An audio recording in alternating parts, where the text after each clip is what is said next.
साथ ली।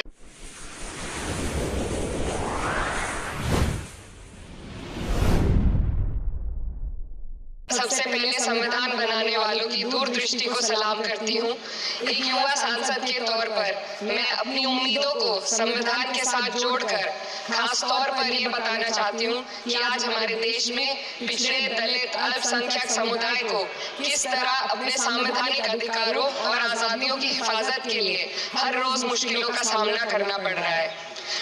Doctor B R. Ambedkar के कथन से अपनी बात रखना चाहती हूँ।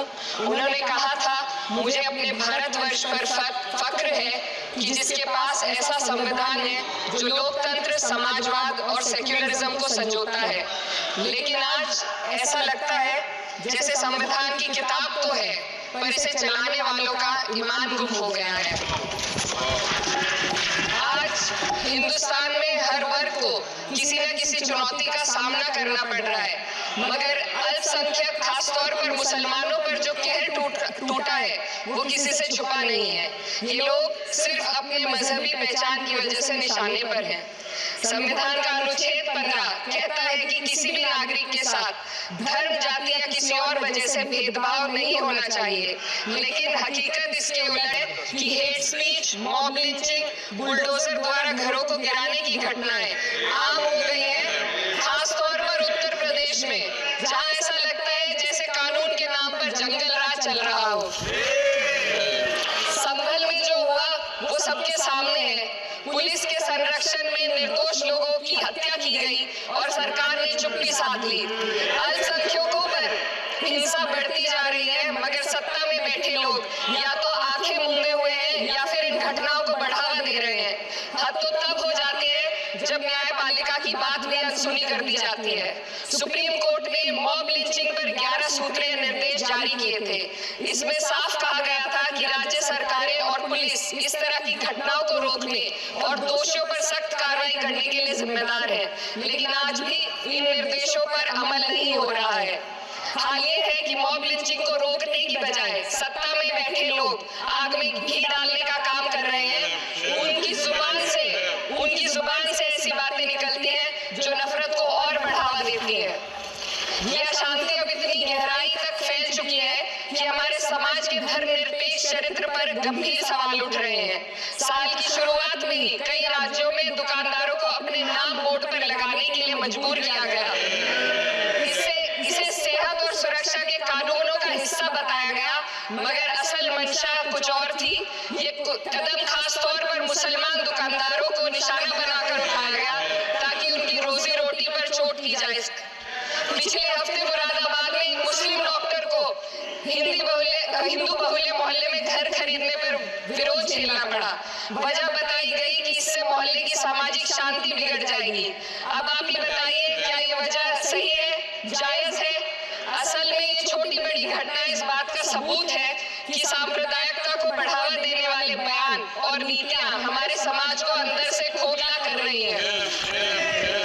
उत्तर प्रदेश में यति नरसिंहन ने बेहद घटिया बयान दिया, लेकिन सरकार इन बयानों पर कोई कार्रवाई नहीं कर रही। हेट स्पीच न केवल जनमानस के विचारों को प्रदूषित करती है, बल्कि इससे अब संवैधानिक पदों पर बैठे लोगों को भी प्रभावित कर दिया है। अभी हाल ही में माननीय उच्च न्यायालय इलाहाबाद के माननीय न्यायाधीश ने ऐसे बयान दिए जिसका संज्ञान खुद सुप्रीम कोर्ट को लेना पड़ा। संविधान के अनुच्छेद 29 और 30 ने अल्पसंख्यकों को उनके मजहबी और सांस्कृतिक हक दिए हैं ताकि वो अपनी पहचान को बचा सके और अपने संस्थान चला सके, लेकिन आज उन्हीं हकों पर हर तरफ से चोट की जा रही है। वक्फ जैसे बिल लाकर उनके धार्मिक अधिकारों को छीनने की कोशिश की जा रही है। आज अल्पसंख्यक समुदाय को संविधान द्वारा दिए गए अपने बुनियादी अधिकार पाने के लिए लंबी लड़ाई लड़नी पड़ रही है। ऐसे कई मामले अदालत ने न्याय देकर संविधान की रक्षा की है, लेकिन अदालती प्रक्रिया में जो समय लगता है उसकी वजह से देश के सामाजिक ताने बाने को भारी नुकसान उठाना पड़ता है।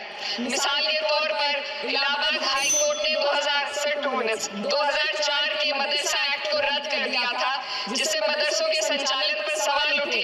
हालांकि सुप्रीम कोर्ट ने बाद में इस फैसले को पलट दिया और एक्ट को वैध करार दिया, लेकिन इस प्रक्रिया में जो समय लगा उसने अल्पसंख्यकों को बेचैनी और संघर्ष के दौर में डाल